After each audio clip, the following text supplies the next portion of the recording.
আমার গার্লফ্রেন্ড যদি SSC এক্সামিনেশনে fail করে তখন কি গার্লফ্রেন্ডের সাথে ব্রেকআপ করে পড়তে বসবো? একটু বলে দিন হুজুর।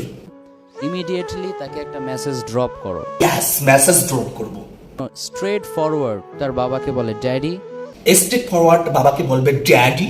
কি বলবে? ড্যাডি।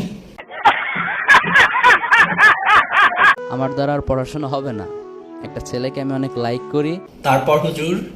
তার সাথে বিয়ে দিয়ে দাও, সুখের সংসার করি। সুবহানাল্লাহ পড়েন। দারুণ, খুবই শিক্ষণীয় ছিল, খুবই ইসলামিক ছিল, খুবই শিক্ষণীয় ভিডিও ছিল। ড্যাডি আমি ফেল করেছি, ড্যাডি আমি ফেল করেছি, আমি একটা ছেলেকে পছন্দ করি, তার সাথে আমাকে বিয়ে দিয়ে দাও। Daddy, daddy, please daddy. Conventional এডুকেশনের পেছনে ওয়েস্ট করা হয়, তাহলে লাইফটা এনজয় করব কখন? জি হুজুর, আপনার মতো লাইফটা আমরাও এনজয় করতে চাই। ক্যামেরার সামনে একটা মাইক্রোফোন নিয়ে, দর্শক নাই, শ্রোতা নাই, হুদাই আমি যদি বলতেছি পুরো ভাইরাল হওয়ার ধান্দায়। জি, আপনি যেটা করতেছেন সেটা পাবলিক অলরেডি বুঝে গেছে। আপনি যেটা করছেন একজন ইসলামিক বক্তা হিসাবে, আসলে সেটা হচ্ছে কলঙ্ক। যদি বলি কলঙ্ক তাহলেই সেটাই সঠিক হবে।